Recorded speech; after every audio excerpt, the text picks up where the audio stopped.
I give the CIA a total credit for sponsoring and initiating the entire consciousness movement, counterculture events of the 1960s. Explore the moon, the planets, and the interplanetary environment of our solar system.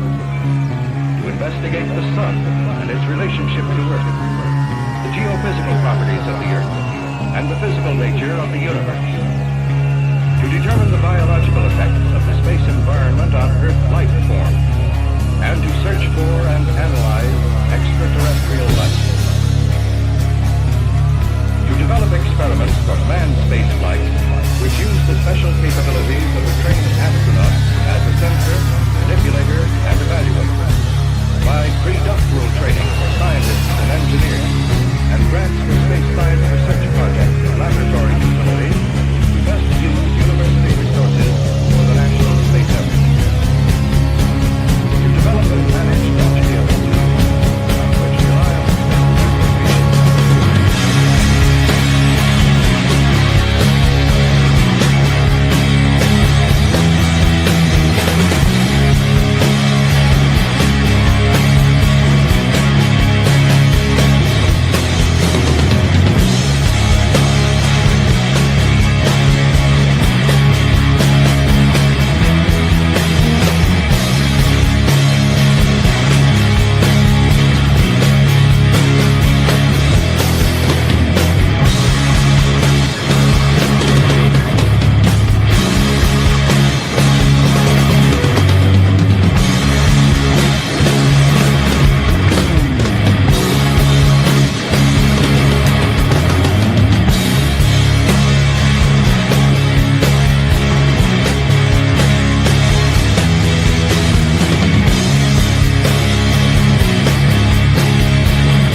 Welcome back to Rise to Liberty podcast.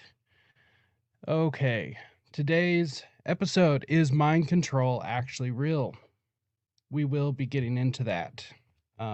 First, I do want to apologize for not being able to make my Tuesday show. Don't know if you can hear. I've been sick. So I spent Tuesday laying in bed, fighting off a fever, all of these things.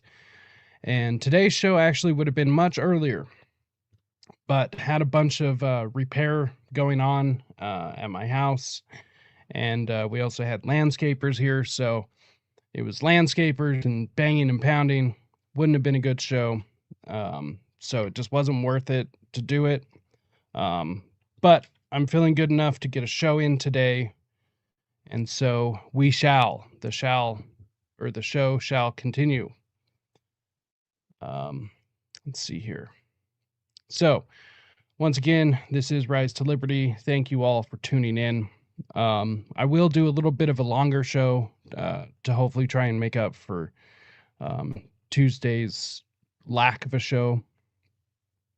So I've got some pretty fun things that I've curated.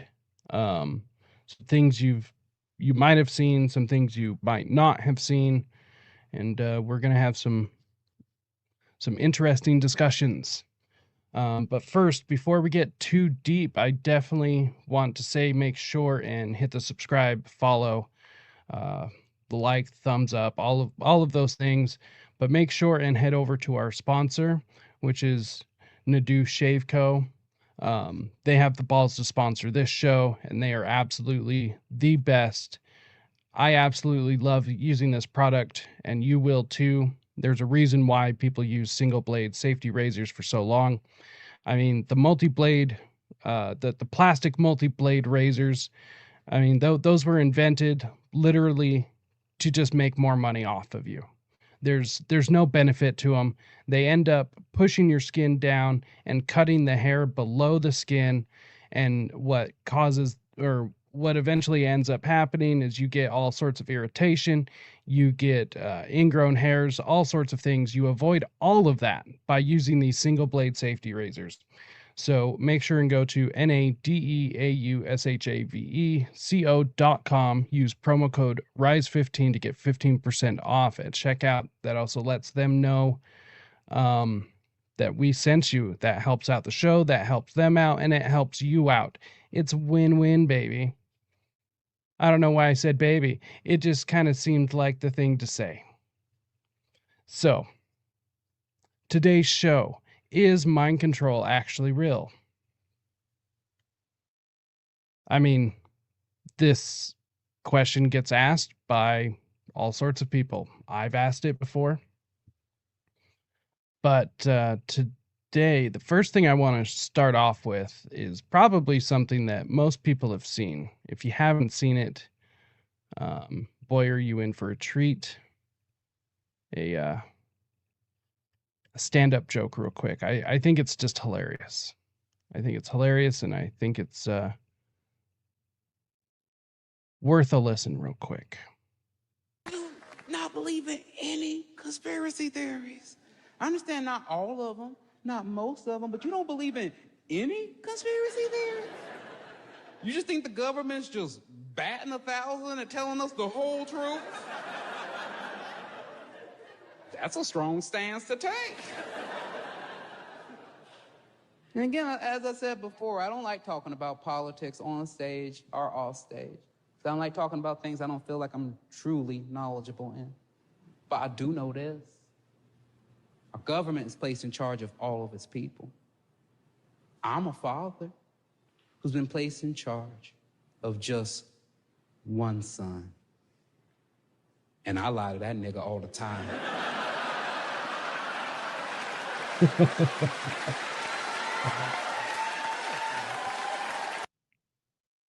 I think that's absolutely perfect. And yeah, exactly. Like, I understand not believing in all the conspiracies. You know, pick one, choose your favorite. But none of them? Really? Like, there are these people out there. And, you know, I do think conspiracy theory or conspiracy definitely has a negative connotation, and it has no reason, in my opinion. It's literally just propaganda that has made it this way. So there are a couple of clips I want to jump into real quick first. So these are former CIA agents who are discussing the media in the way that the CIA uses the media to be able to manipulate all of us. Let's see. Here's our first clip. Of course, you know, this is referring to Operation Mockingbird, which is where, for anyone who is not knowledgeable on exactly what that is actually, it was found out during the church committee hearings in the 70s, where the CIA was actually paying assets in the U.S. media and all over the media, television, newspaper, White House journalists, everybody. They were paying everybody almost to say exactly what the CIA wanted them to. Now, the first clip is actually John Stockwell, a former CIA agent, addressing this very matter. Functions, some of them more legitimate than others. One is to run secret wars, the covert action that's written and talked about so much, like what's happening in Nicaragua today from Honduras. Another thing is to disseminate propaganda to influence people's minds, and this is a major function of the CIA. And unfortunately, of course, it overlaps into the gathering of information. You have contact with a journalist, you will give him true stories, you'll get information from him, you'll also give him false stories. Did you buy his confidence with true stories? You buy his confidence and set him up. We've seen this happen recently with Jack Anderson, for example, who has his intelligence sources, and he has also admitted that he's been set up by them. You know, every fifth story just simply being false. You also work on their human vulnerabilities to recruit them in a classic sense, to make them your agent so that you can control what they do, so you don't have to set them up sort of, you know, by putting one over on them. So you can say, here, plant this one next Tuesday. Can you do this with responsible reporters? Yes, the Church Committee brought it out in 1975, and then Woodward and Bernstein put an article in Rolling Stone a couple of years later. 400 journalists cooperating with the CIA, including some of the biggest names in the business. 400. To consciously introduce the stories into the press. Well, give me a concrete example of how you use the press this way. So that is 400 journalists at the time, and this is all they, I guess, would admit to. But that's not to say that there wasn't more. You know, that's pretty amazing, though. 400.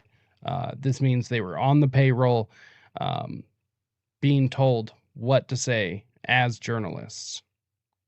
Story is planted and how you got it published. Well, for example, in my war, the Angola War that I helped to manage, 1/3 of my staff was propaganda. Ironically, it's called covert action inside the CIA. Outside, that means the violent part. I had propagandists all over the world. Here's what's interesting about what he just said. In fact, let's just back that up just a little bit. The way he phrased this, the CIA likes to do these things where they like to name things differently, like such as it's not torture, it's advanced interrogation techniques. They do this as a level of obfuscation, as a way to add deniability to what they're doing. Ironically, it's called covert action inside the CIA. Action. Outside, that means the violent part. I had propagandists all over the world, principally in London, Kinshasa, and Zambia. We would take stories which we would write and put them in the Zambia Times, and then pull them out and send them to a journalist on our payroll in Europe, But his cover story, you see, would be that he had gotten them from his stringer in Lusaka, who had gotten them from the Zambia Times. We had the complicity of the government of Zambia, Kenneth Kaunda, if you will, to put these false stories into his newspapers. But after that point, the journalists, Reuters and AFP, the management was not witting of it. Now, our contact man in Europe was, and we pumped just dozens of stories about Cuban atrocities, Cuban rapists. In one case, we had the Cuban rapists caught and tried by the Ovimbundu maidens who had been their victims, and then we ran photographs that made almost every newspaper in the country of the Cubans being executed by the Ovimbundu women who supposedly had been their victims. But these were fake photos? Oh, absolutely. We didn't know of one single atrocity committed by the Cubans. It was pure, raw, false propaganda to create an illusion of communists, you know, eating babies for breakfast and that sort of totally false propaganda.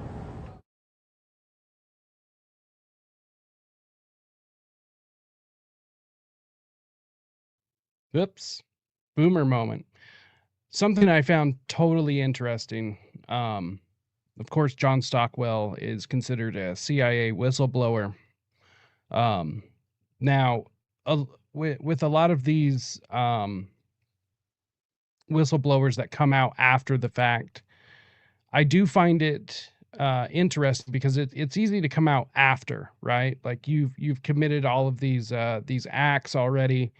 It's really easy to come out. Hey, JC, good to see you, bud.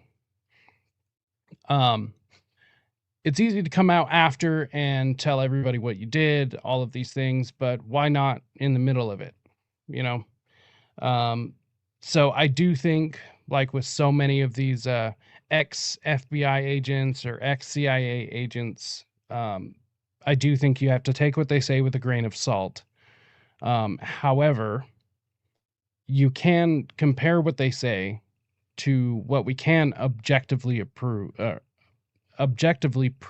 Sorry, still sick, still dealing with some loopiness from, you know, some over-the-counter meds. So, but we can take what they say and we can compare it to what we can prove, what their documents say, and we can kind of disseminate what the truth is from all of these sources. And everything that he said, I haven't been, or not everything he says, but everything he said in that clip, in that video, seems to be spot on. So let's see, we got one more real quick. And the CIA wanted to circulate disinformation on a particular issue. Disinformation is not necessarily a lie. It may be a half-truth. And we would pick out a journalist. I would go do the briefing and hope that he would put the information in print. What was your percentage of success?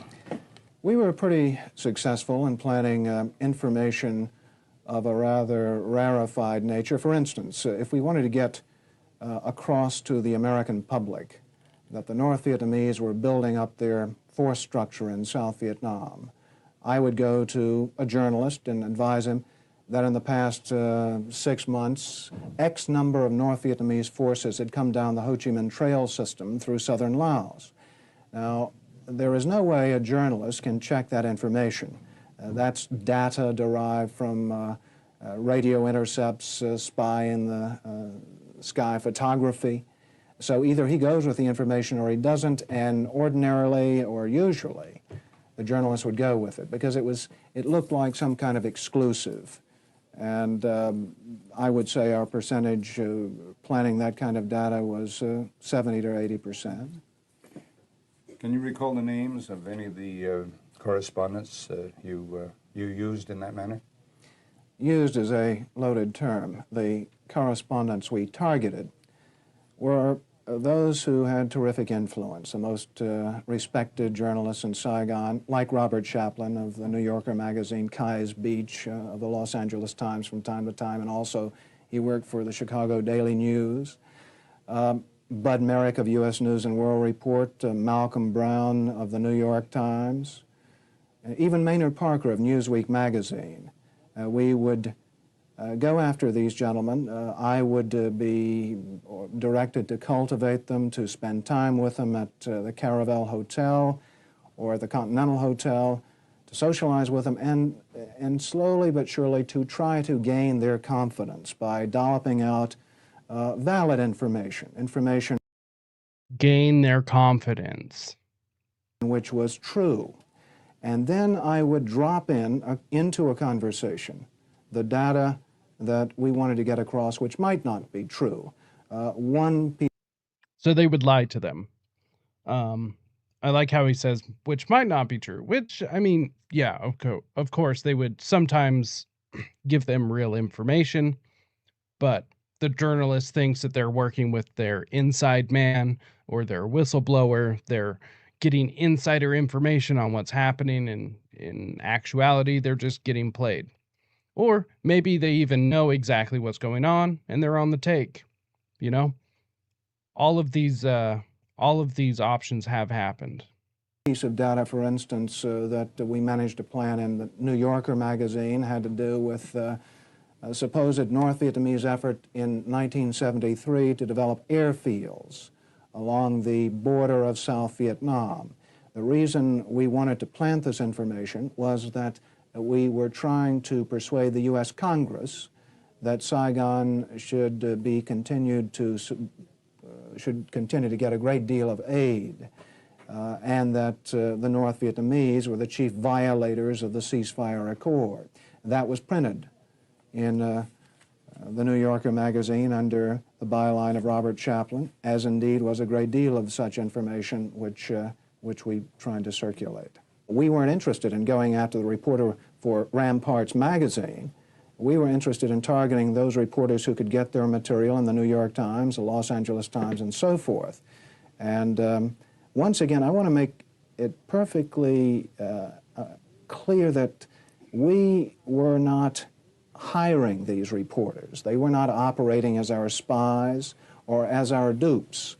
But in a war situation, when there are so few sources of information, a reporter may rely on a CIA contact, and he becomes vulnerable. In Saigon, if I planted a piece of information with a reporter, I would ordinarily then try to create an environment in which he could not check the information. I would go to the British ambassador and brief him on the disinformation I had just given the reporter. So when the reporter wanted to cross-check what I'd told him with, say, the British ambassador, New Zealand ambassador, or what have you, he would get false confirmation, the same message coming back at him, and he'd say, aha, I've got proof that Frank Snepp told me the truth, when in fact, what he'd gotten was simply an echo of what I'd given him in the first place, via the British ambassador or other of our friendly diplomatic contacts. What about the moral implications of what you were doing in feeding disinformation? Did the objective override the moral implications, moral problems? Well, the objective of the agency in general is to generate intelligence and get it back to Washington, to get at the truth and make sure the policymakers understand it. When you plant disinformation, you are diverging from that objective, and I think probably in retrospect, it was very counterproductive. I am, as an ex-CIA agent, opposed to the disinformation activities in which I was involved. I admit that I was involved, and I think it served no useful purpose. Propagandizing the American public or Congress is not the CIA's job. So I do find that kind of interesting, the way that they're able to justify these things. Now, what does this have to do with anything? Like, okay, so the CIA lies to us. They tell the media what to tell us. Does that really mean that they're brainwashing us? I mean, does that mean that what we hear on the news affects us? Well, I mean, to a lot of my recurring listeners or anyone that is familiar with this kind of stuff, might seem like kind of a silly question, right? But there are people that still ask these questions, especially when you bring it up to them. And of course, it affects us. We live in a 24-hour news cycle to where people are almost waiting just for the next big story. Almost always. It is practically entertainment at this point. I don't want to say that it rules our society, but it's not far from that, I would say. And so when we have a government agency telling these journalists what to tell us, when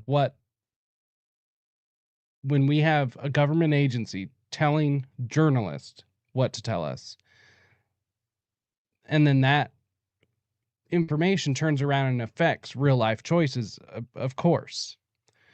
If it's a lie, or even if it's a half truth, then we are unable to make correct, we're unable to discern the information correctly because we don't have the correct information. Therefore, we're unable to make correct judgment calls. We're unable to make correct decisions because we don't have all of the information, or we've been fed bad information.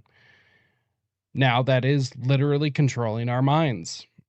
If we're making decisions based upon this information and it's bad information, I don't know what else you would call that. Let's see here. So I do have some more. Now this is, let's see. I guess the question is does the CIA or even other corporations, do they actually do this? Yes, they most certainly do. Some people might say, well, they did it back then, they don't do it now. Okay, well, let's take a look at this. It might be something you've seen before. If you haven't, you're in for a treat. Democracy. This is extremely dangerous to our democracy. This is extremely dangerous to our democracy. This is extremely dangerous to our democracy. This is extremely dangerous to our democracy. This is extremely dangerous to our democracy. This is extremely dangerous to our democracy. This is extremely dangerous to our democracy. This is extremely dangerous to our democracy.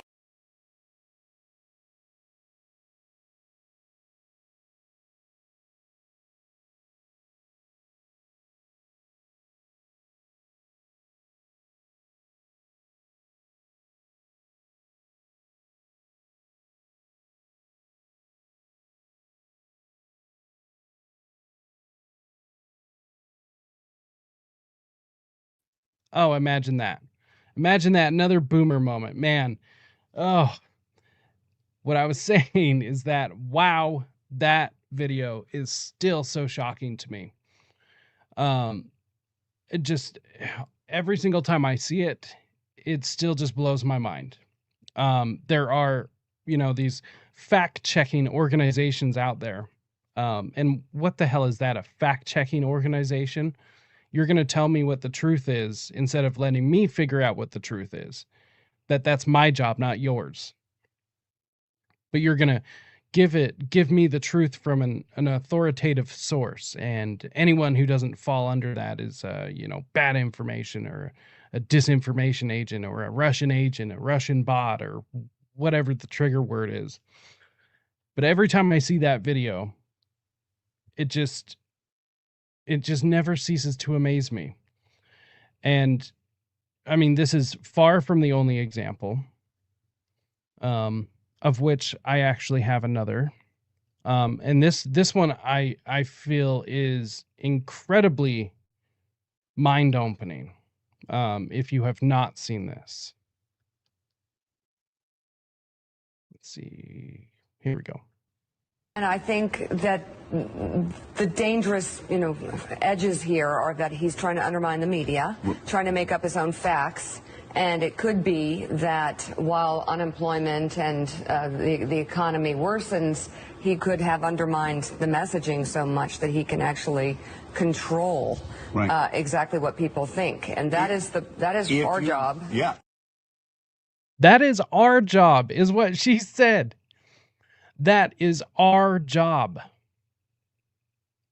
one more time. Much that he can actually control exactly what people think, and that is our job. Yeah. That is our job. That is our job. What the hell? What up? Oh, wait. Delusional Druid. What up, dude? You are more than welcome. You have a killer account. Everyone watching, go make sure and go follow this account right here, Delusional Druid. Absolutely killer content. So make sure and go check him out. It was on the recommendation of our good friend Dana, and any friend of Dana is a friend of mine. So good to see you here. So, and I think that once again, I just the end of this. It's just much that he can actually control exactly what people think, and that is our job. Yeah. That is our job. It is their job to tell people what to think. I mean, like, that just blows my mind. I can't believe she had that Freudian slip. And I'm glad somebody caught that too. I'm so glad somebody caught that. That clip is never going to disappear. I have that saved in so many places in so many different ways, so I will never lose it, because that is just mind-boggling to me. Just mind-boggling. Let's see. Let's see here. Now, I do have a couple more clips. I wanted to get through all of these so we could get on to what I really wanted to talk about. I mean, it's all the same subject, but let's see here. I believe this is it.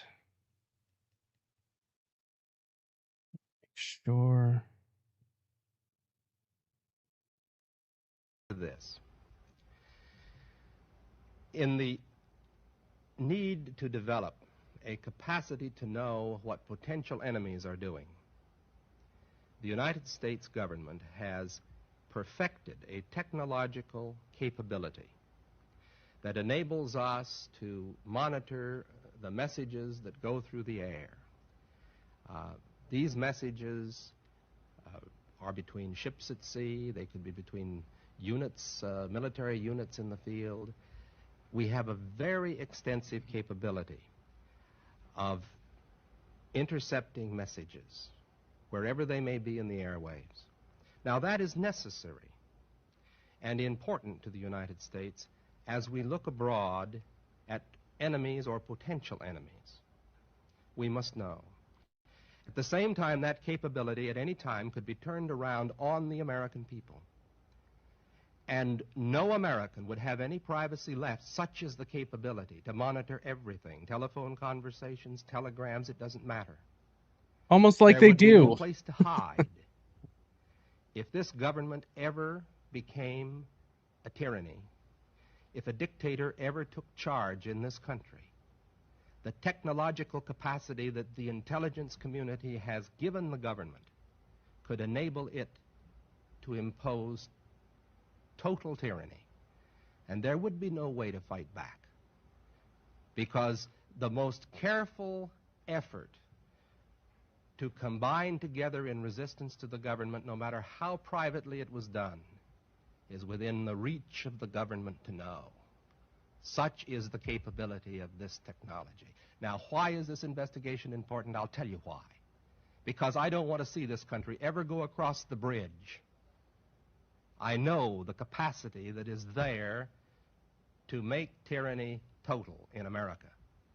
And we must see to it that this agency and all agencies that possess this technology operate within the law and under proper supervision, so that we never cross over that abyss.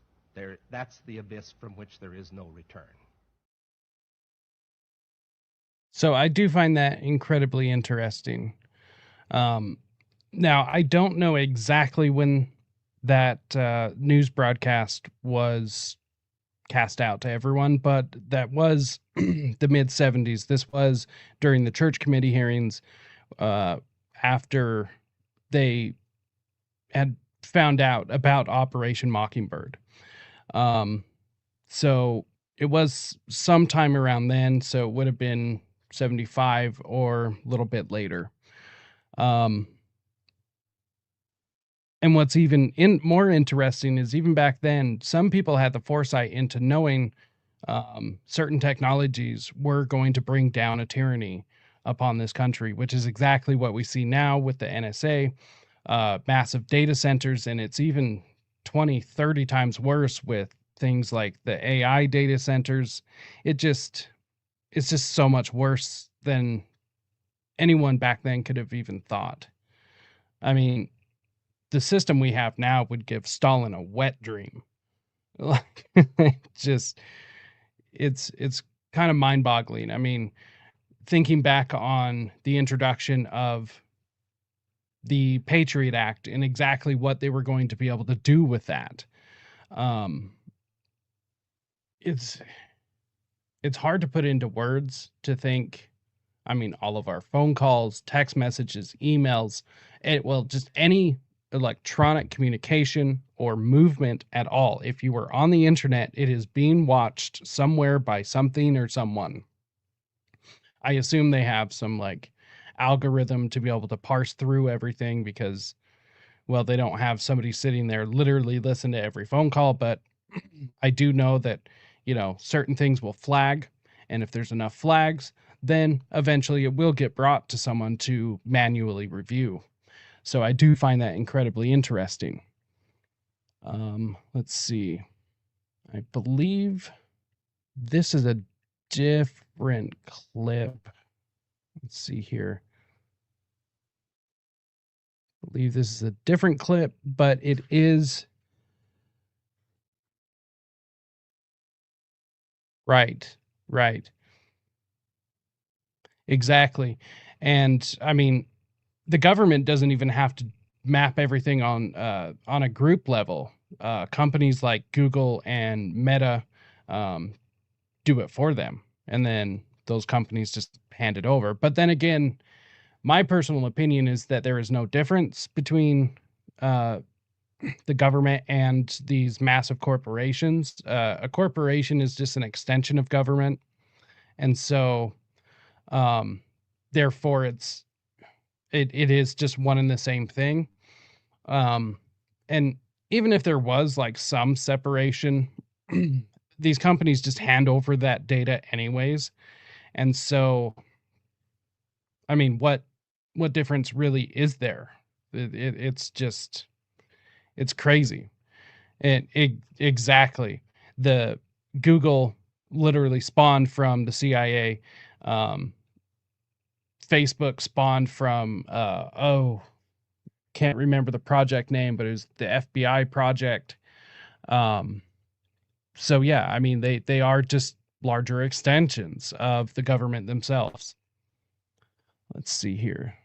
Have you seen the MIT study they did during COVID when they infiltrated anti-mask social media groups and intentionally spread disinfo so they could track it? I did not see that, but that is absolutely wild. It doesn't surprise me though, because they were so easily able to crack down on certain things. It also doesn't surprise me because of certain things like Q came along out of nowhere, and it just seemed like it spread like wildfire. And all that is just a psyop, it's just wild. Right. Hundreds of thousands tracked and categorized. Right. And I think that's also interesting because everyone did it to themselves, because nobody was really, well, some people were shy about spreading their beliefs or, the extent of their beliefs. But a lot of people just put themselves into the categories. The categories were just made and we were all sorted. It's just wild. Service is launching an initiative to help us identify people who may have been radicalized. Know the Signs details dozens of indicators that a friend or family member could be planning a terror attack. Oh no! As Adam Not Hollingworth reports, the radicalization. move comes as our spy chiefs identify a new and worrying type of terrorism. Time was when the intelligence services were never seen, never heard. But now they're loudly proclaiming your country needs you. To keep an eye on those you know, and if necessary, dob them in. Recognising a potential warning sign and then alerting NZSAS or police could be the vital piece in the puzzle. Yeah, if you see something that's concerning to the state, go ahead and rat on your neighbor or your family. I can't believe they actually put this out there. Like, this is, they're trying to recruit people into a secret police. This is insane. And I mean, this came out during, the COVID tyranny, but holy shit. Like, it just blows my mind that this was still said out loud. And I think it's not that much of a surprise either. Like, I'm surprised that I'm surprised. But it's interesting because, like, it just came so naturally to so many people. That ultimately saves lives. To that end, they're publishing a guide called Know the Signs to help us all identify potential terrorists in our midst. To pay attention and to be alert so that if they see or hear about something that seems off, that worries them and concerns them, they might have a look at this information to say, does this indicate to me that this... You know what I'm worried and concerned about is fucking bootlickers. I'm really concerned about bootlickers, man. They can really fuck up my life. Person is on the road to actually committing an attack. The SIS has listed around 50 signs, from obvious ones, like writing on a weapon, as happened in Christchurch, to a person who is really developing an us versus them worldview. Authorities say they're usually closely monitoring 40 to 50 potential terrorists. These people used to be motivated by their white identity or by their faith. But in the past 6 months, a third group has emerged. Why just white identity? That seems kind of weird to point out, don't you think? I mean, there's, black separatists, there's Muslim separatists, Jewish separatists. Like, there's all sorts of separatists. So I think we know why they're focusing on just one, but I don't know. It just seems weird. Those motivated by politics. And so it could be the COVID measures that the government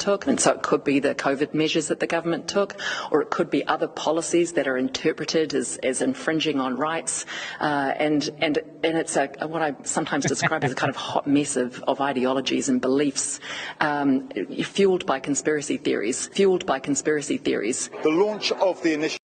Conspiracy theories, there's that trigger word again. Know the Signs is an indicator that the security services know that they can't do it alone. They need the help of the public. But to some, the guide is a first step only. How do we upskill those people in our community who are much closer to people who might be potentially radicalised and get them to understand what it is they're seeing? That's our challenge. Adam Hollingworth, News Hub. Yeah. Of course they can't do it by themselves. They need the public to help. Of course they do. Absolutely they do. Because they wouldn't be able to do this without the public. And then at that point when they're saying, okay, well, now you're on our team, which is creating the us versus them, which they were saying that they need to look out for because that's concerning.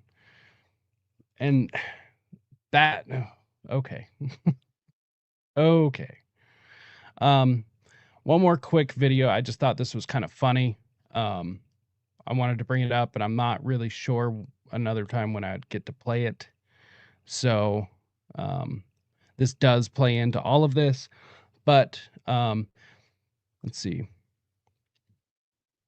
We need to radically analyze where conspiracy theories originate as well. Trust me, wailing on the internet for 2 years hasn't moved the needle one bit, but look at how Tartaria has come and gone. Yeah. It is entirely true. If at this point people don't realize that they control the narrative and counter narrative, then you're not paying attention. So when, like, for instance, this new shooting that happened recently, yeah, right, cough cough. Ian. Yeah, it's this new shooting. I mean, it's a huge event going on right now, largely because it's being covered everywhere. Not to say that it doesn't mean anything. I mean, still some people died, but I mean, there's all sorts of events going on all over the world, and you definitely have to be careful because there are propaganda pieces on both sides of this. And my opinion, we live in a post-truth world. The idea is of producing so much information that people don't even know what's real anymore. And that's really the idea of the state, is to poison the well. And that's about the best thing for them right now.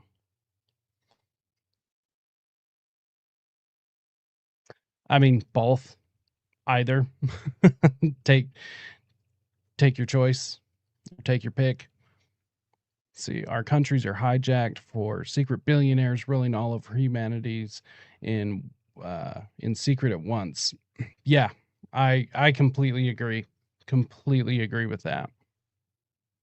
Ultra, that was the CIA's mind control program, right? Yeah, it's since been discredited. Discredited for being batshit crazy and for being in direct violation of the Nuremberg Code, which was written because of medical experiments by Nazi war criminals, many of whom, after World War II, spoiler alert, came to work for the CI goddamn A. Wait, what? Look, the Soviets were kicking our ass in the Cold War. Our scientists had to think outside the box. Oh, is that the box where they kept informed consent? Because I'm pretty sure that all those mental patients the CIA force-fed LSD didn't give it. Wait, what? Mental patients, Lana. They gave them LSD every day for 6 months. Not 6 months. The longest one was only 174 days. That is 6 months. Oh, and what about Project Artichoke before Ultra, where you dickbags got innocent people addicted to morphine? Look, all that crazy drug stuff was intentionally, secretly leaked to divert attention from the real goal of Project MKUltra, which was mind control through hypnosis and torture.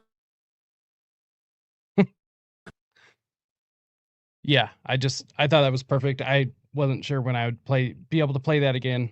I'm sure I will. But nonetheless, I just thought that was absolutely perfect. Yeah, I think so. I do think that they have overplayed their hand. I think there were a lot of people just blindly walking in to a lot of situations that are gonna, end their bloodline, so to speak. But I don't quite think it's quite as successful as people might think they are. I mean, they still are incompetent, but their tenacity and their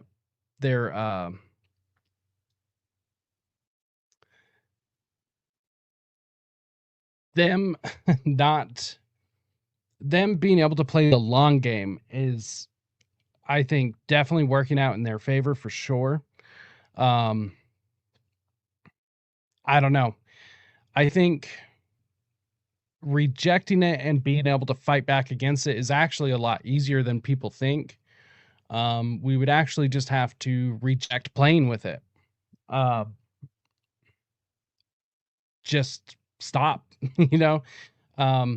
there are lots of good people that are fighting back against this. And it actually just comes with all of us working together to be able to actually make a dent in this. This is where I come down on the parallel economies, exit the system and build our own. Like, as long as we are playing on their side, there's no way that we're ever going to be able to win this.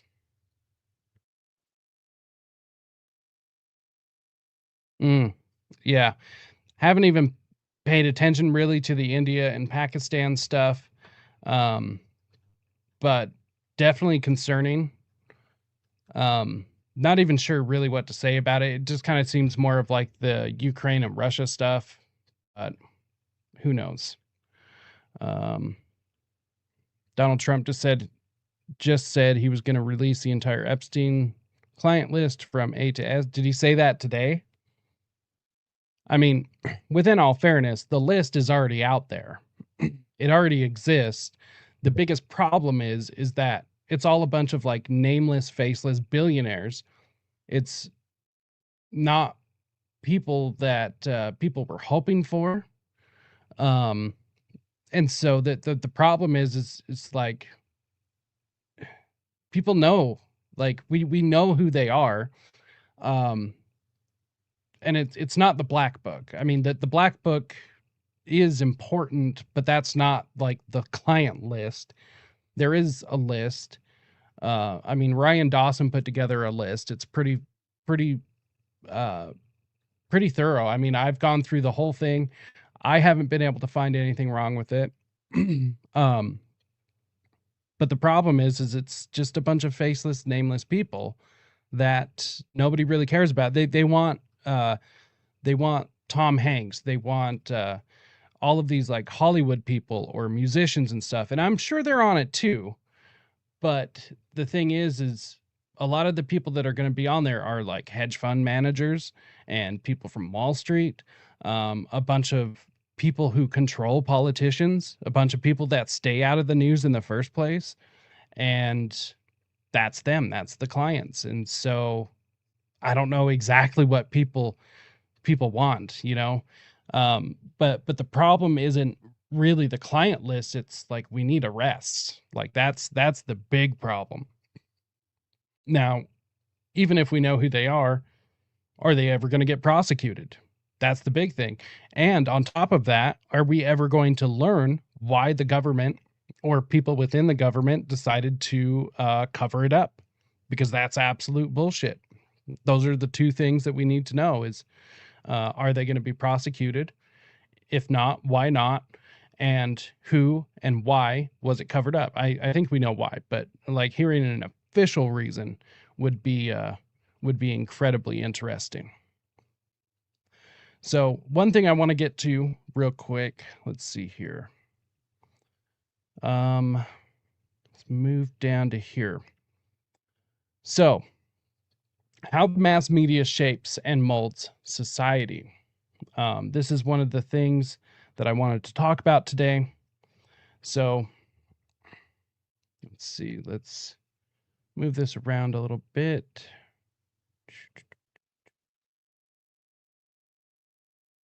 Hold on, just doing some adjustment here.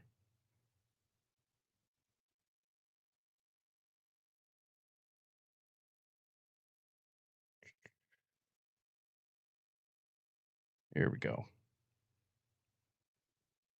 Damn it.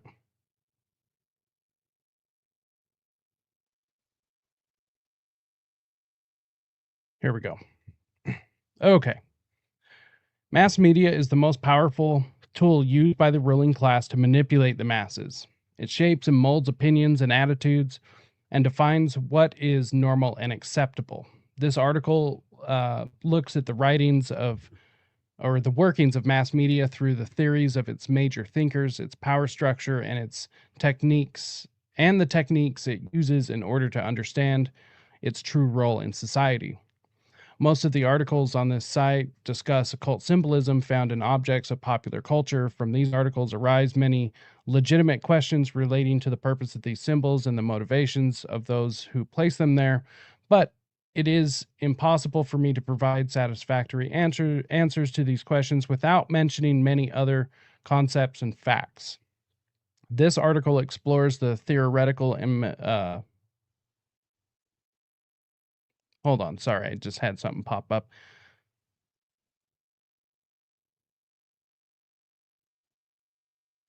Okay, sorry, had a notification pop up. Let's see here. Okay, so this article explores the theoretical and methodological background of the analyses presented on this site, as well as introducing the main scholars of the field of mass communications. Some people read my articles and think I'm saying Lady Gaga wants to control our minds. That is not the case. She is simply a small part of a huge system that is the media. For anyone who doesn't know, this is the website is the Vigilant Citizen. Pretty great website. I'm a big fan. So programming through mass media. Mass media are media forms designed to reach the largest audience possible. They include television, movies, radio, newspapers, magazines, books, radio, video games, and the internet. Many studies have been conducted in the past century to measure the effects of mass media on the population in order to discover the best techniques to influence it.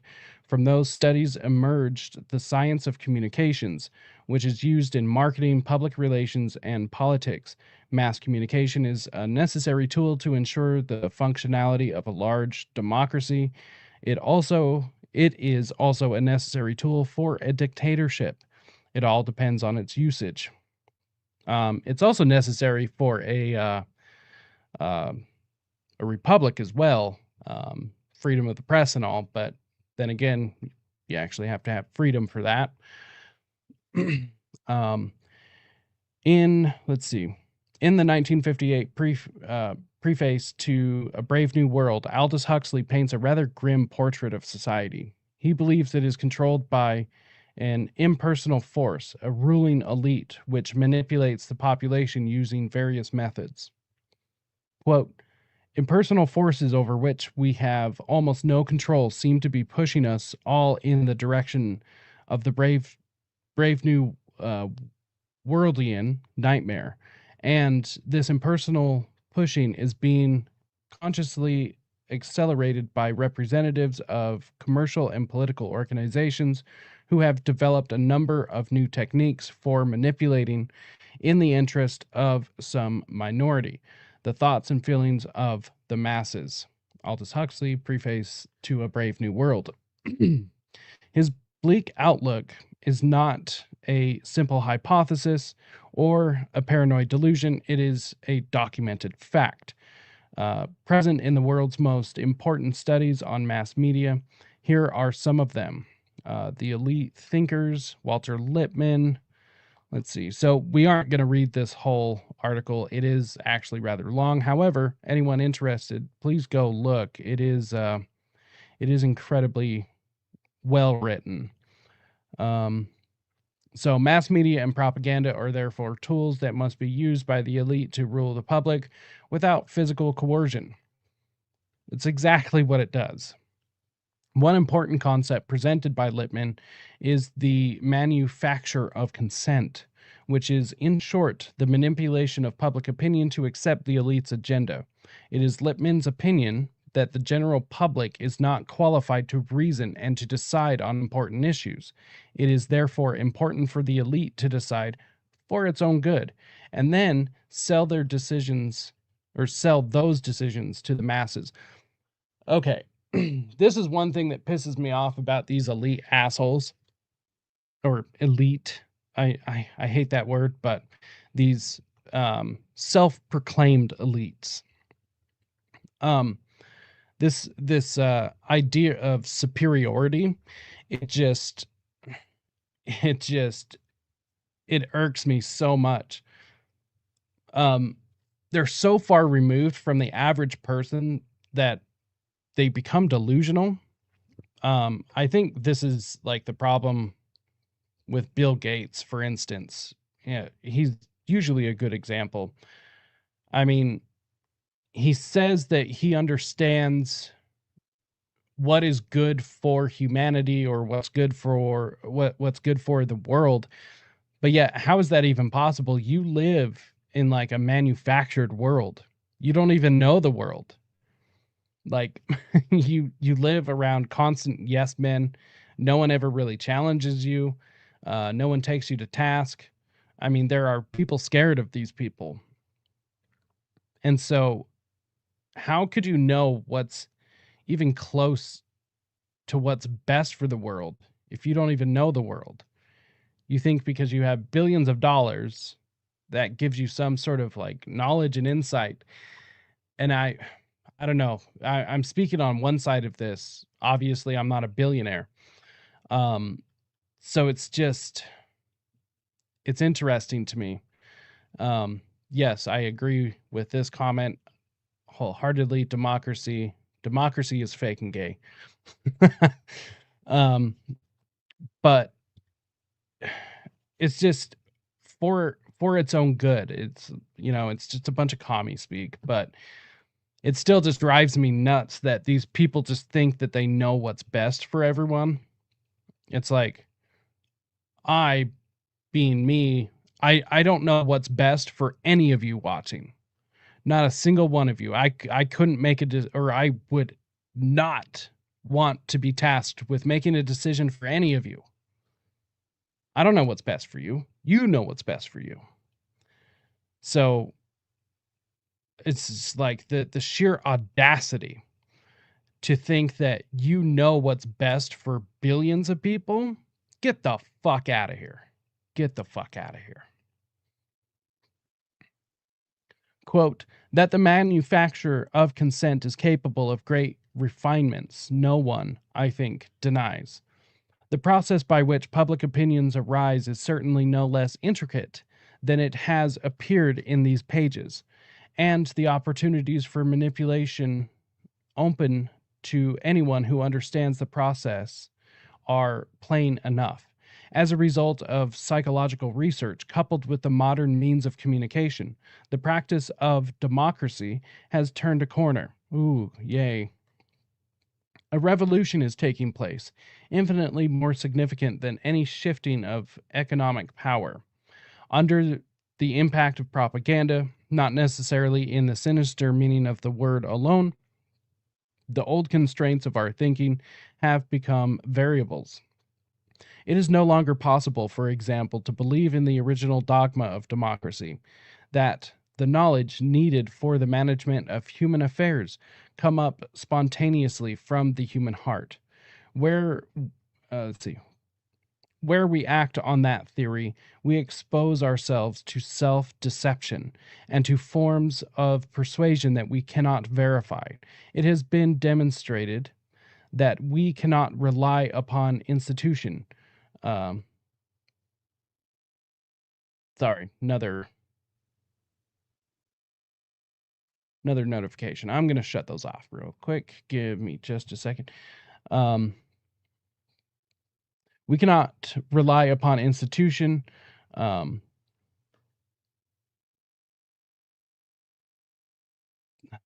on, shut off. Sorry. Rely upon institution, conscience, or the accidents of casual opinion if we are to deal with the world beyond our reach. Walter Lippmann, Public Opinion. Good book, by the way. Let's see. So Carl Jung, yes. Edward Bernays. We are going to touch on him real quick. So Edward Bernays is considered to be the father of public relations, and used concepts discovered by his uncle, Sigmund Freud, who is a massive piece of shit, to manipulate the public using the subconscious. He shared Walter Lippmann's view of the general population by considering it irrational and subject to the herd instinct. In his opinion, the masses need to be manipulated by an invisible government to ensure the survival of democracy. What's interesting, Edward Bernays, I think, nephew? I think it's his nephew, great nephew, or I don't know. His nephew, I believe, was or is the CEO of Netflix. So that's interesting. Quote, the conscious and intelligent manipulation of the organized habits and opinions of the masses is an important element in democratic society. Those who manipulate this unseen mechanism of society constitute an invisible government, which is the true ruling power of our country. We are governed, our minds are molded, our tastes formed, our ideas suggested, largely by men we have never heard of. This is a logical result of the way in which our democratic society is organized. Vast number of human beings must cooperate in this manner if they are to live together as a smoothly functioning society. Our invisible governors are, in many cases, unaware of the identity of their fellow members in the inner cabinet. Edward Bernays, Propaganda. Bernays' trailblazing marketing campaigns profoundly changed the functioning of American society. He basically created consumerism by creating a culture wherein Americans bought for pleasure instead of buying for survival. For this reason, he was considered by Life magazine, a CIA cutout, to be in the top 100 most influential Americans of the 20th century. I mean, the man literally made it so Americans eat bacon and eggs for breakfast. Blows my mind. Like, the standard American breakfast is standard because of him. That, I know that's a common fact about him. Like, that's one of the very well-known things about Edward Bernays is like the bacon thing. But I just can't get over it. Like, where would America be if that, like, that to me is almost more American than apple pie, is bacon and eggs for breakfast. It's just mind blowing. Go to any diner that has been, will be, or is currently in the United States, and even many places outside the United States, and the American breakfast is considered to be bacon and eggs. Or will at least include bacon and eggs, like, and that's because of him in a fucking propaganda campaign.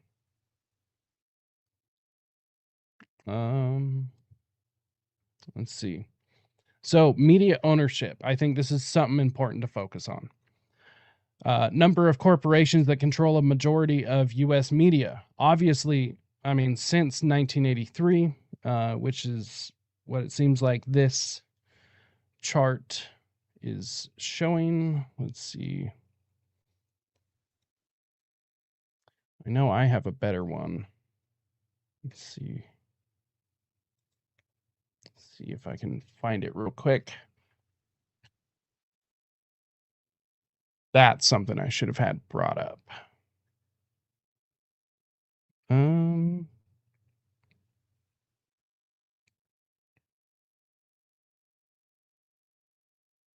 Well, no. I mean, the amount of companies that do own all media. This chart says 5 in 2004.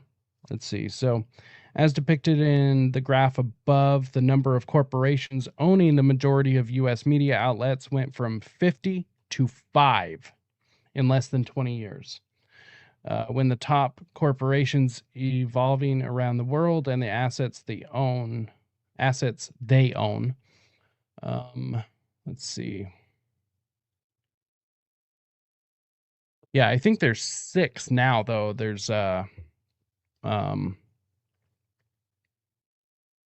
see, News Corp, Time Warner, Comcast, Sony, Viacom, and Disney.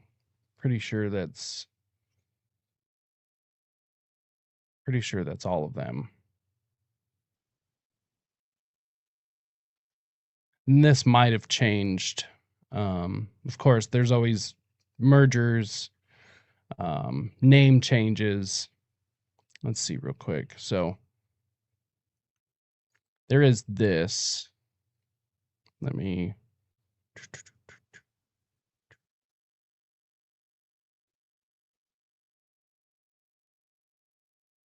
So there is this. I mean, right. I mean, it all does come down to one, because it's like who owns the 6 in the middle. But for, argument's sake, there is I would say that there is an argument to be made that at least they function independently enough that they could be. I mean, they are still considered separate entities, but once again, extensions of government, you know. But nonetheless, they are owned by so few people. Let's see here. Let's get back here.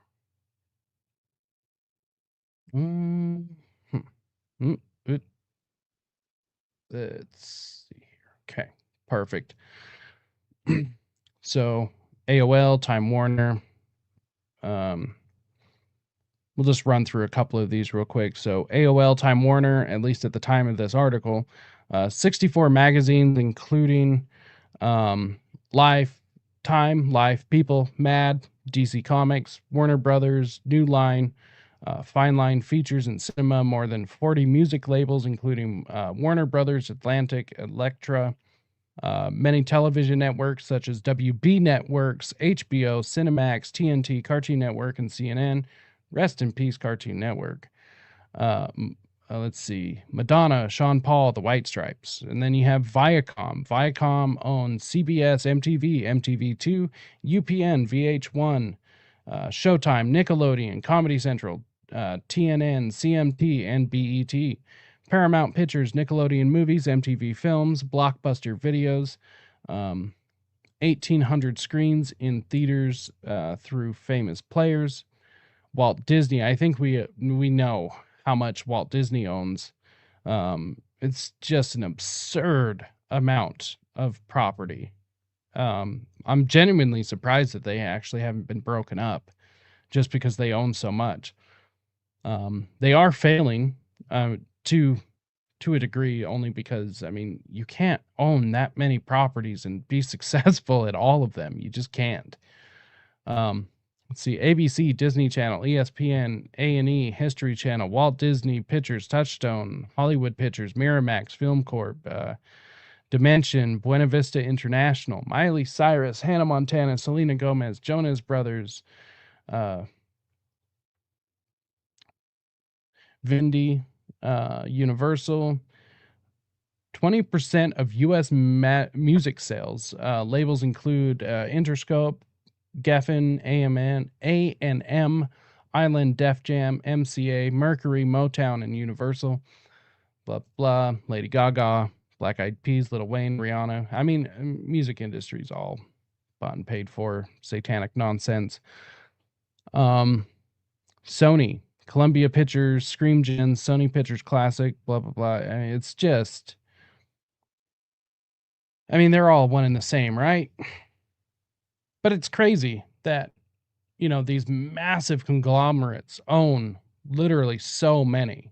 It's just the illusion of choice. Excuse me. So the merger of media companies in the last decades generated a small oligarchy of media conglomerates. The TV shows we follow, the music we listen to, the movies we watch, and the newspapers we read are all produced by 5 corporations. The owners of these conglomerates have close ties with the world's elite, and in many ways they are the elite. Once again, I hate that word, but whatever. By owning all of the possible outlets, having the potential to reach the masses, these conglomerates have the power to create in the minds of the people a single and cohesive worldview.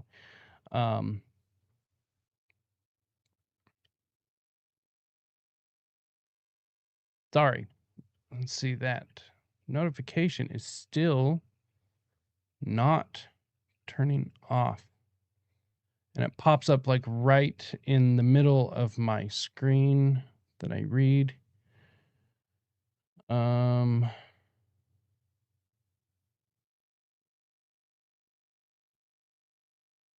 Okay. It is off. Okay. Single and cohesive worldview, engendering a standardization of human thought. And that's the problem right here, right? It's the standardization of thought, which is the largest problem in all of this. you start controlling what people think, and then you really do control the masses. And I mean, this comes down even to the controlling of words at this point, telling people what they can and cannot say, which is why this channel is a proud supporter of the words gay and retarded. Among many other words, but those are two of my favorite.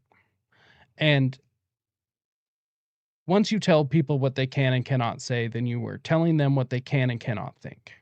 I have a massive problem with that. I don't know about all of you watching, but anytime somebody, and this is human nature to an extent, but I think I have a particular aversion to it. People telling me what to do, and I know that they have no authority to do so. It gets me really hot. About one of the only people on this planet that can actually tell me what to do is my mom. She can tell me what to do. I'll listen. But if you're not my mom, if you're not paying my bills, you can fuck right off.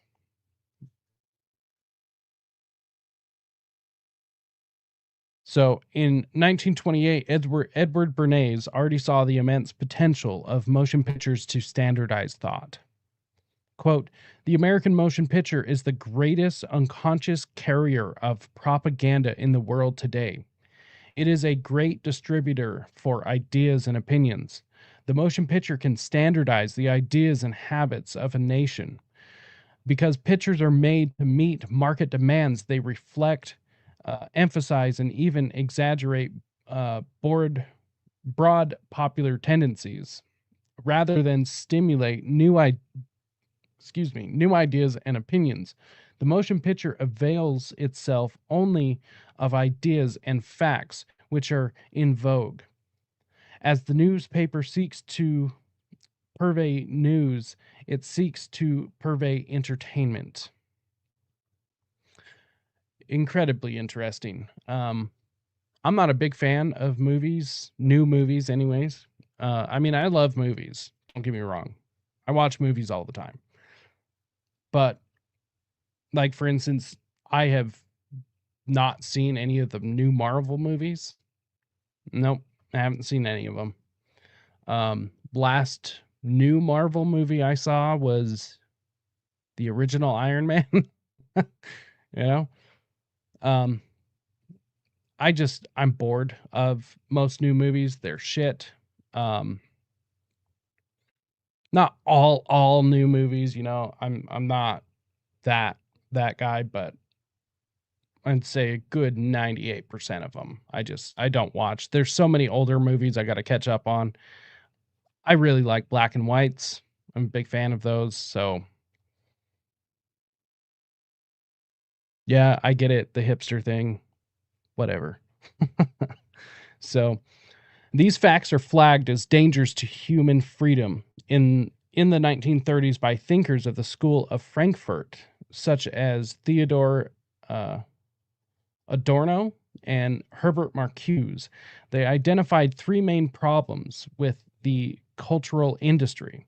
The industry can, 1, reduce human beings to the state of mass by hindering the development of emancipated individuals who are capable of making rational decisions.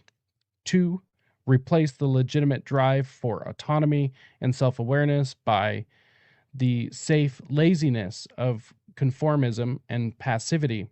And 3, validate the idea that men actually seek to escape the absurd and cruel world in which they live by losing themselves in a hypnotic state. Self-satisfaction. Yeah, the notion of escapism. Yeah, I think that is interesting. And this is amplified so much worse by smartphones, by an order of magnitude that's kind of hard to quantify. Let's see. There was a couple. So subliminal perception. Yeah, desensitization. Let's see. Occult symbolism in popular culture. this is definitely something we'll get back to at some point. Thought there was something else in that article. I guess not. So I do find this just kind of interesting when we ask the question, is mind control actually real? And of course it is. It's everywhere. If you have a phone, it's right in your hand. If you're watching this on the internet, yes, it's on the internet. And one point I do want to make about mind control is that mind control in and of itself is not inherently negative. However, the use of mind control on the mass scale or even on the individual scale at this point, the reason why we have a negative connotation to it is because it has been used for negative. It has been used for evil, for lack of a better term. But it doesn't have to be that way. Not all propaganda is bad. I mean, you propagandize your children. The tools are not the problem, not necessarily. Some of the tools are the problem, but the tool isn't the problem. It's the people using the tool that are the problem. What they are trying to do with the tool, that's the problem.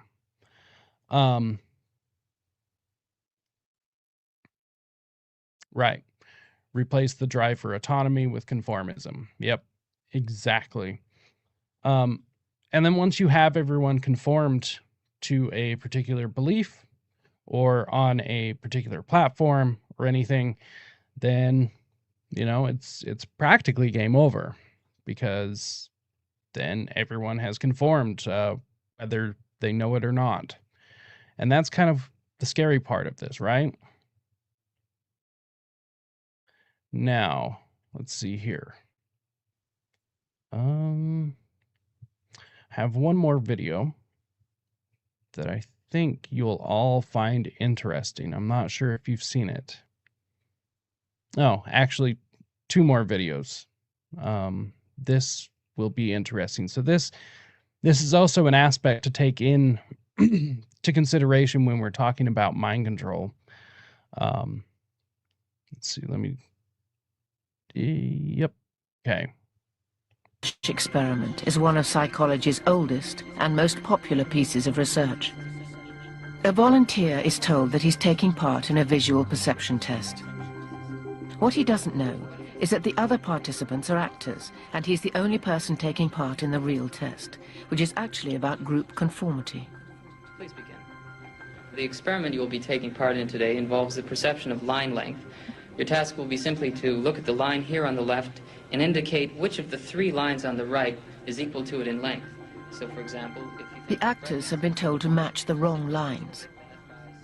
The volunteer will be monitored to see if he gives the correct answer or if he goes along with the opinion of the group and gives the wrong answer. In the first test, the correct answer is 2. 1. 1. 1.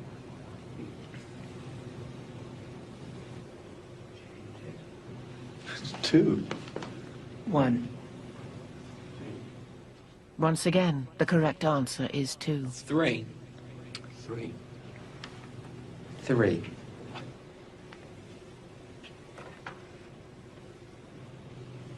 3. 3. The Ash experiment has been repeated many times, and the results have been supported again and again.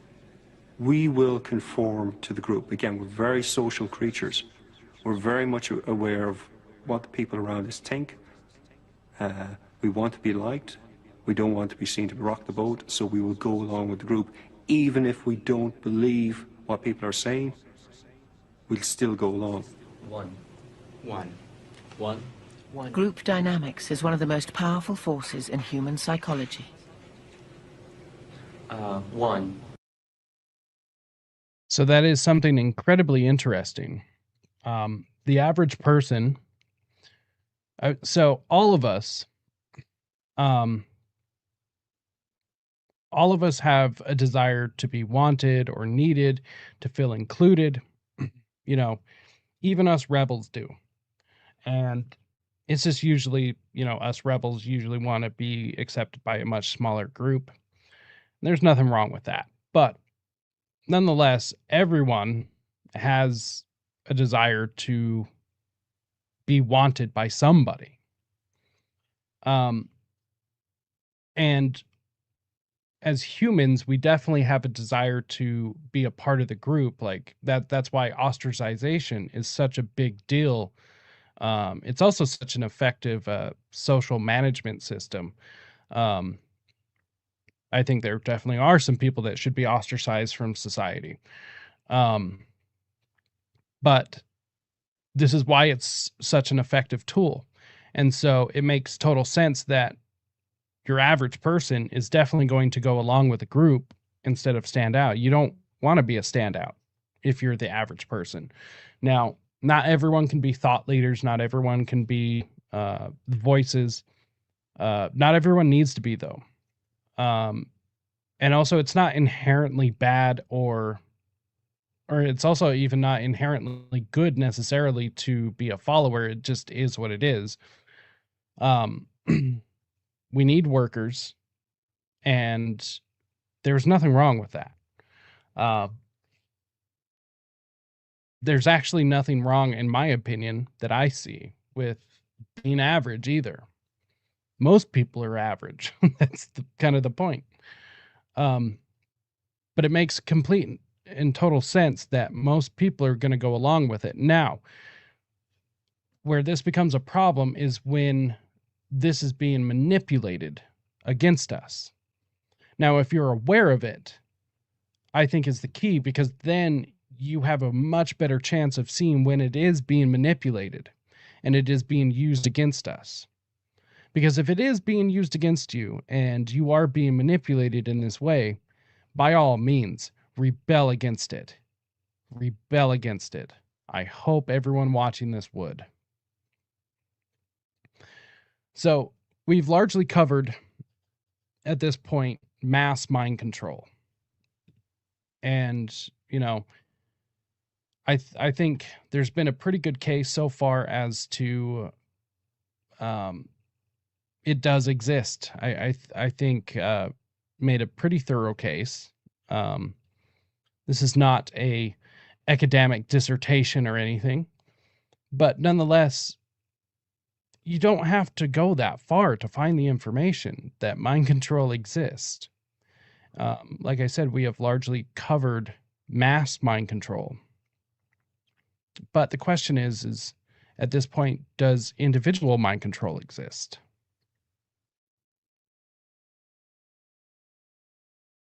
Talk about music. You told me you're not going on tour anytime soon. Eternal Sunshine, you've said the deluxe edition is in the can. What's the next step? What do we got? The next step is the next step. It means it must come out. It's been... Do you have a release date? You know what? They did the Brighter Days memory erasure treatment to me, so I'm having trouble remembering the details. What the fuck?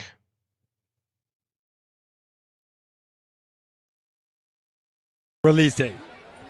You know what? They did the Brighter Days memory erasure treatment to me, so I'm having trouble remembering the details. They're foggy because at the Brighter Days clinic they do the memory erasure, If you could remember, struggle. She did say that. They did the Brighter Days memory erasure treatment on me.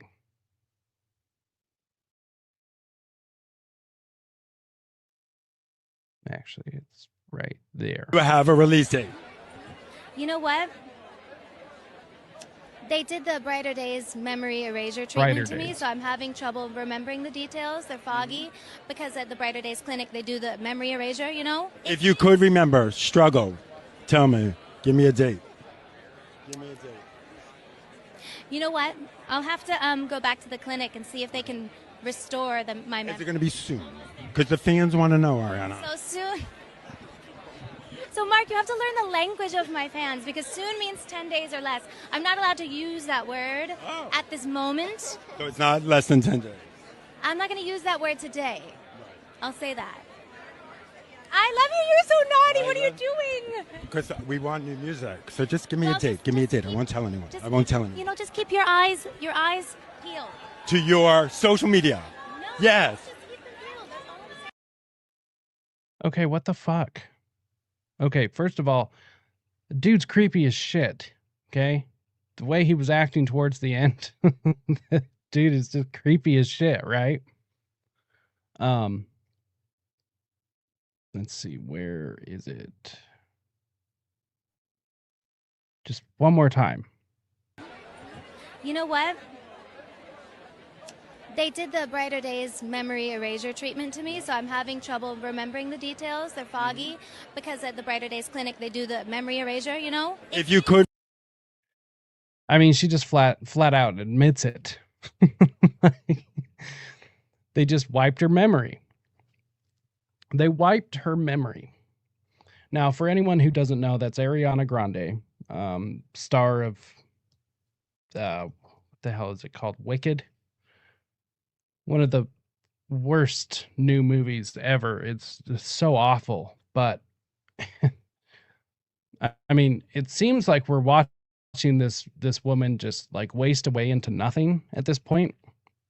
I mean, if you compare pictures of her from before and after, it seems, I don't know what the hell is going on, but she is very clearly a victim of mind control.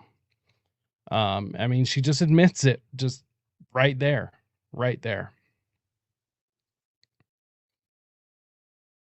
Let's see here.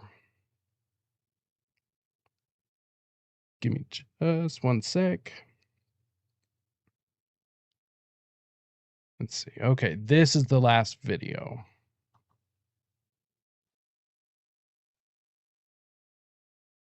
Wish I had a better copy of this, but I didn't find one in time. I know it's out there, but we have what we have. March 16th, 2018. The U.S. government's Defense Advanced Research Projects Agency, commonly known as DARPA, announces a bold initiative to develop what they call next-generation non-surgical neurotechnology. It is designed to allow the human brain to directly interface with machines. Like their counterparts at the CIA, DARPA-funded researchers have spent decades investigating how the human mind can be altered. In 1965, DARPA launched Project Pandora, which studied the possibility of using microwave radiation to control human behavior. The project reportedly ended in 1969, but DARPA's investigation of how machines can affect and possibly control the brain continues to this day. There are explicit programs of DARPA to read and write to human brains, whether it's through direct implants within the brain. What's crazy is at this point, I mean, they don't really have to even implant anything. I mean, they totally can implant things, but they don't have to. I mean, most of this stuff is literally just done to us through our phones, you know? Granted, psychosurgery is a thing. And it, let's see here. I'm just pulling up an article real quick. Okay, there we go. So they don't have to actually, come into contact with us anymore. Not at this point. The technology is so advanced is that, they can do it remotely. They can do it through things like directed energy weapons, which, in my opinion, that's exactly what the 5G system is. You can't tell me all of that equipment is used just for internet. Like, come on. I was born at night, but not last night. Let's see here. So this is what we'll end on. I do definitely want to stay longer, but I've got to get off. I've got to go cook some dinner for the fam. Plus, I'm definitely getting worn out. I can tell that, being sick the last little while, I'm still not 100%. Let's see real quick.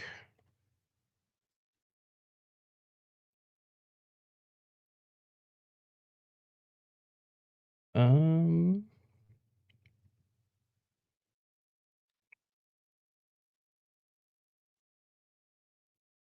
we go. Okay. Anyways, let's see here. There it is. So AI makes non-invasive mind reading possible by turning thoughts into text. Advance raises prospect of new ways to restore speech in those struggling to communicate due to stroke or motor neuron disease. Now, this is always what it comes dressed as, right? Like, it's really cool that with the Neuralink stuff where, they're making the blind see and the paralyzed walk. That's great. That's awesome. That's what I want to see technology used for. But we all know it's not going to stop there. We all know it's not. An AI-based decoder that can translate brain activity into a conscious stream of text has been developed in a breakthrough that allows a person's thought to be read non-invasively for the first time. Now, granted, or mind you, this article is 2 years old. Okay? So keep that in mind. The decoder could reconstruct speech with uncanny accuracy while people listened to a story or even silently imagined one using only fMRI scanned data. Previous language decoding systems have required surgical implants, and the latest advance raises the prospect of new ways to restore speech in patients struggling to communicate due to a stroke or motor neuron disease. Dr. Alexander Huth, a neuroscientist who led the work at the University of Texas at Austin, said, "We were kind of shocked that it works as well as it does. I've been working on this for 15 years, so it was shocking and exciting when it finally did work. The achievement overcomes a fundamental limitation of fMRI, which is that while the technique can map brain activity to a specific location with incredibly high resolution, there is an inherent time lag, which makes tracking activity in real time impossible. The lag exists because fMRI scans measure the blood flow response to brain activity, which peaks and returns to baseline over about 10 seconds, meaning even the most powerful scanner cannot improve on this. It's this noisy, sluggish proxy for neural activity," said Huth. This hard limit has hampered the ability to interpret brain activity in response to natural speech because it gives a mishmash of information spread over a few seconds. However, the advent of large language models, the kind of AI underpinning OpenAI's ChatGPT, provided a new way in. These models are able to represent in numbers the semantic meaning of speech, allowing the scientists to look at each pattern of neural activity corresponding to strings of words with a particular meaning rather than attempting to read out activity word by word. The learning process was intensive. 3 volunteers were required to lie in a scanner for 16 hours each. Good Lord. Listening to podcasts. Okay, I've heard of worse. The decoder was trained to match brain activity to meaning using a large language model, GPT-1, a precursor to ChatGPT. Later, the same participants were scanned listening to a new story or imagining telling a story, and the decoder was used to generate text from brain activity alone. About half the time, the text closely and sometimes precisely matched the intended meanings of the original words. Quote, "Our system works at the levels of ideas, semantics, meanings," said Huth. "This is the reason why what we get out is not the exact words, it's the gist." For instance, when a participant was played the words, "I don't have my driver's license yet," the decoder translated them as, "She has not even started to learn to drive yet." Huh, that's interesting. In another case, the words, "I didn't know whether to scream, cry, or run away. Instead, I said, 'Leave me alone.'" That's actually pretty funny. Were decoded as, "Started to scream and cry, and then she just said, 'I told you to leave me alone.'" That is pretty funny. The participants were also asked to watch for short silent videos. To watch 4 short silent videos while in the scanner, and the decoder was able to use their brain activity to accurately describe some of the content. The paper in the Nature Neuroscience reported. For a non-invasive method, this is a real leap forward compared to what's been done before, which is typically single words or short sentences, Huth said. Sometimes the decoder got the wrong end of the stick, and it struggled with certain aspects of language, including pronouns. It doesn't know if it's first person or third person, male or female, said Huth. Why it's bad at this, we don't know. The decoder was personalized, and when the model was tested on another person, the readout was unintelligible. It was also possible for participants on whom the decoder had been trained to thwart the system, for example, by thinking of animals or quietly imagining another story. Jerry Tang, a doctoral student at the University of Texas at Austin and a co-author, said, "We take very seriously the concerns it could be used for bad purposes and have worked to avoid that. I'm sure you have. We want to make sure people only use these types of technologies when they want to and that it helps them." Professor Tim Behrens, a computational neuroscientist at the, wow, that's a hell of a title.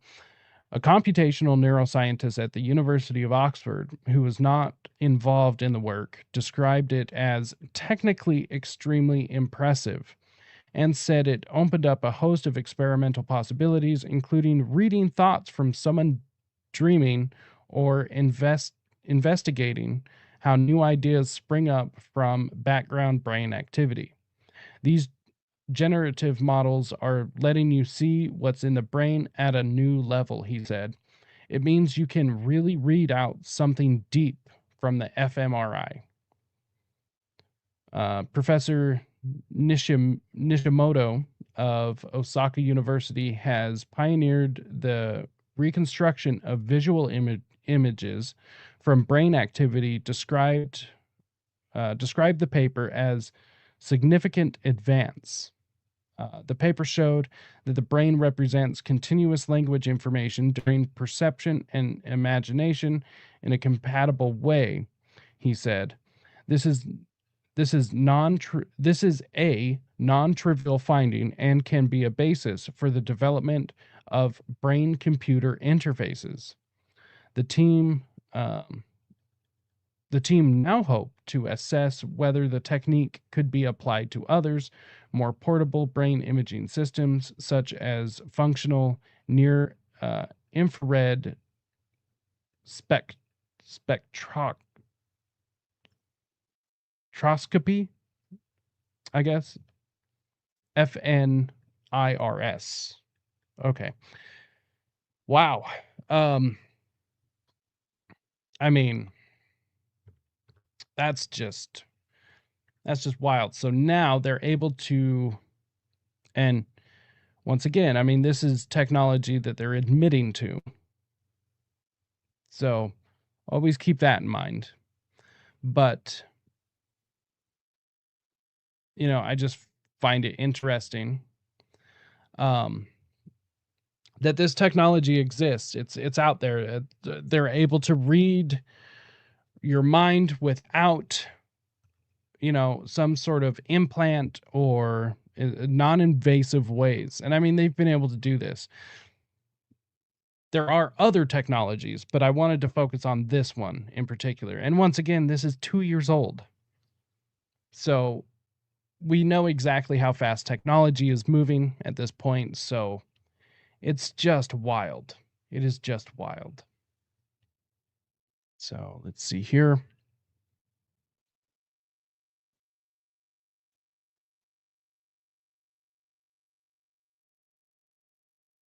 Okay. So, like I said, unfortunately, I've got to take off. Let's see. Let's close that out. Were a couple of things I weren't able to get to, but the good part about that is that means there's going to be stuff for another show. And I mean, there's always more information for another show. Keep in mind, them telling us this is them wanting us to believe they're capable. They could be lying. Granted, that's true. But the thing about that is, and the reason why I would say that they're most likely not, but they could be. I do recognize that, and that is incredibly important to point out. I trust it less coming from the military. Coming from scientists out of a university, you can go talk to these people. You can email them. And most of these scientists, I mean, if you're interested and you email them, they'll send you research stuff. They'll send you all sorts of information about their research. I mean, of course, depending on what they're researching, they might not. But, I mean, if they're reporting on it, they'll send it to you if you want to look at it. And usually at this point, unless there's something that's, you know, personally identifiable, outside of that, I mean, I've been sent videos. I've been sent all sorts of things. So it is a good point. So thank you, me, for pointing that out. It is important, once again, and I believe Delusional Druid pointed this out, is that we need to be careful about the information of where it's coming from. We need to actually use our brains to think about all of this stuff from almost every different angle. We need to be able to discern information. We also need to be able to talk to other people about this information. We need to be able to share it and cross-reference it. All of these things. We actually need to be able to think, which is kind of the problem with mind control in the first place, right? Because if we're reliant upon being told what to think, then we lose the ability to think. If we lose the ability to think, I mean, just think of all the problems that will cause. Which is one of the big reasons I'm doing this show, which is one of the big reasons I'm talking about these subjects, is because people need to be made aware that this is a real problem. This is actually happening. We need to be able to stop things like this. We need to be able to stop the mind control. Now, I'm not saying it's going to be the easiest thing in the world, but it does have to happen. And anything worth doing is usually difficult. Also, even if it is impossible, I would much rather try instead of just sit here and take it. I'm not going to just sit here and just be abused, especially while knowing this. I'm not just going to sit here and be like, oh yeah, that's just totally fine, I guess. They can just keep doing it. I'm not going to say anything. No, I'm not going to take that. And I don't think any of you are either. And Granted, there's levels to what we can do, but talking about it is the first thing. Talking about it is the first thing, and being aware of it is one of the first steps in protecting ourselves from it. So on that note, unfortunately, I've got to let all of you fine people go, but I would like to say thank you so much for tuning in to another episode of Rise to Liberty. There's definitely some ways that you can help out the show if you would like. So the first way, always first and foremost, you can help out by donating. Hop on over to, let's see, there we go. I don't know why that keeps happening. There we go. You can actually hop on over to risetoliberty.com/coffee and go over to buy me a coffee. I need coffee, caffeine. I need my caffeine fix for, all of this research, late nights, reading books. I'm always, I'm working on building a second brain right now. And eventually, everyone watching will be able to play around with it, and we'll be able to show how all of these people and all of these things are interconnected and stuff. And it's going to be a while, but it's going to be a really fun project. Well, it is a fun project building it, but when it's done, I'm really excited to unveil it and have everyone play around and see how all of these organizations and secret societies and all of these people are connected, and how they're connected, all the different things they're involved with. It's going to be cool. But to be able to do all of these things, I definitely need a coffee fix. Now, you can definitely give a one-time donation, or you can make it monthly reoccurring. For those interested, I also have a Ko-Fi. So ko-fi.com/rise to liberty. You can find me there. Now, another way that you can help out, head on over to, let's see here. Head on over to risetoliberty.store. Go check out our merch. I will be getting ready to drop a new piece of merch here soon, but this is new right here. The Mind Control design, the Mind Control t-shirt design. Go check that out. Let's see here. So there are 2 different t-shirts available. Same design, but they are 2 different qualities of t-shirt. Both are high qualities. Both high quality t-shirts. But one is better than the other. But I did want to offer, even though there's a little price difference, I wanted to make sure and offer 2 different price points. I'm working on bringing them down. But nonetheless, if you can't get the t-shirt, go get a coffee mug, an 11-ounce ceramic coffee mug. We've got aluminum water bottles, of course, got the classic t-shirts, classic mug. Mary Todd Lincoln Ain't Got Shit, which was one of the very, very first t-shirt designs I ever did. I thought it was hilarious. Anyways, you can go do that. For anyone who doesn't or can't afford to pay anything or help out in that way, the best way to help out is to hit the subscribe, hit the like, follow, share, leave a comment, leave a review of the show. All of these things, they help out more than you could possibly think. And other than that, tune in next time. That's one of the that's another way to be able to make sure and help out. And let's see. I think that's it. I think we've covered everything. Thank you so much for tuning in. Hit the like on your way out, hit the follow. And until next time, stay free, my friends.